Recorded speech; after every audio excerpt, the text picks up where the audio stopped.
அப்போ தமிழ்நாட்டுல மெஜாரிட்டிக்கு மதிப்பு கிடையாது. தமிழ்நாட்டுல கிறிஸ்தவர்கள் வெறும் 6% தான் இருக்கிறாங்க. ஆனா நம்ம முதலமைச்சர் கிறிஸ்தவர், நம்ம நிதியமைச்சர் கிறிஸ்தவர். அது கூட பரவாயில்ல. தமிழ்நாட்டுல மொத்தம் 7 கிறிஸ்தவ மினிஸ்டர் ரொம்ப முக்கியமான இடத்துல உட்கார்ந்துருக்காங்கன்னு தகவல் வருது. இதுக்கு பேர் தான் சமூக நீதியா இல்ல மெல்ல தமிழ்நாட்டையே கிறிஸ்தவ மாநிலமா ஆக்கக்கூடிய சதியான்னு தெரியல. நிதியமைச்சர் மேரி வில்சன் கையில ஜபமாலையோடி சட்டசபைக்குள்ள வராரு. பட்ஜெட் தாக்குதல் பண்றதுக்கு நோக்கி சில்வை அடையாளம் போடுறாரு. அதே பட்ஜெட்ல ஹஜ் பயணத்துக்கு 25,000 ரூபாய் மானியத்தை 35,000 ரூபாய் கூட்டி கொடுத்திருக்காரு. என் கிறிஸ்தவ மதம் தான் எனக்கு அன்பு, அமைதி, கருணைன்னு சொல்லி கொடுத்தது. நான் பைபிள் படிச்சவன், நான் கிறிஸ்தவ மதத்திலே பிறந்தவன் சொன்னாரு. அதுக்கெல்லாம் ஒண்ணுமே சொல்லாத ஸ்பீக்கர் சௌமியா அன்புமணி மேடம் பகவத்கீதையில என்ன சொல்லிருக்காங்கன்னு சொல்ல வந்தா, உங்க நேரம் முடிஞ்சது, இதுக்கு மேல நீங்க பேச முடியாதுன்னு அவங்களுக்கு பேசுறதே நிப்பாட்டிட்டாங்க. ஸ்பீக்கருக்கு அசெம்பிளில இந்து மதத்தை பத்தி பேசினா எதுக்கு இவ்வளவு பயன்னு தெரியல. அதே பேரவை தலைவர் ஜேசிடி பிரபாகர் என்ன சொல்லிருக்காருன்னா, தாவேக்கா ஆட்சியை பிடிச்சதே பைபிள் போதனைகளை பின்பற்றியதால் தான் அப்படின்னு சொல்லிருக்காரு. ஒரு மதத்துக்கு முழு சுதந்திரம், இன்னொரு மதத்தோட குரல் வலியவே நிற்கிறது.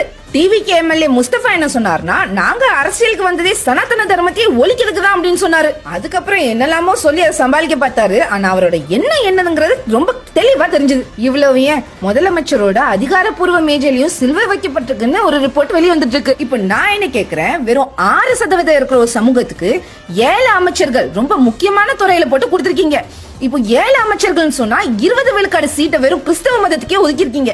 இதுதான் நீங்க சொல்ற சமூக நீதியா? சனாதன தர்மத்தையே ஒழிப்போம் அப்படின்னு சொல்றதுக்கு முஸ்தபாக்கு எங்க இருந்து தைரியம் வந்துச்சு?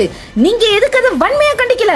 இதுக்கு பேர் தான் மதச்சார்பின்மையா இல்ல சமூக நீதியோட போர்வை போத்தி சிறுபான்மையரை திரிக்கக்கூடிய விதமா? ஒரு விஷயத்தை நான் இங்க ஆணித்தனமா நான் பதிவு பண்ணிக்கிறேன். இது தமிழ்நாடு, இது கிறிஸ்தவ மாநிலம் கிடையாது. இது கடவுள் முருகனோட மண்ணு, இது மீனாட்சி அம்மனோட மண்ணு, இது அந்த ராமச்சந்திர மூர்த்தி பாதம் பட்ட பூமி. இந்த மாநிலத்துல பெரும்பான்மையான மக்கள் சனாதன தர்மம், அதாவது இந்து மதத்தை தான் பின்பற்றுறாங்க. இத கேட்டதுக்கு அப்புறம் உடனே நிறைய பேர் வருவாங்க, அப்போ சிறுபான்மையர்கள் அதாவது மைனாரிட்டி என்னைக்குமே மேல வரக்கூடாதான்னு. இது மைனாரிட்டிக்கு எதிரான விஷயமே கிடையாது. தமிழ்நாட்டுல மட்டும் கிடையாது, இந்தியாவிலேயே மெஜாரிட்டியா வாழ்றது இந்துக்கள் வாழ்ற நிலம். இதே இந்து மெஜாரிட்டி கடந்த 800 வருஷத்துக்கும் மேல, அதாவது 600 வருஷம் முகலாயர்கள், 200 வருஷம் ஆங்கில ஆக்கிரமிப்பு, எத்தனை துன்பங்கள், எத்தனை துயரங்கள். இதே 800 வருஷத்துல தன் கணவரை இழந்த தாய்மார்கள் எத்தனை லட்சம் பேர், தன் கருப்பையை இழந்த பெண்கள் எத்தனை லட்சம் பேர், ஆயிரக்கணக்கான கோயில்கள் இடிக்கப்பட்டது, லட்சக்கணக்கான பேருக்கு கட்டாய மத மாற்றம் செய்யப்பட்டது, கணக்கில் அடங்காத அடக்குமுறை.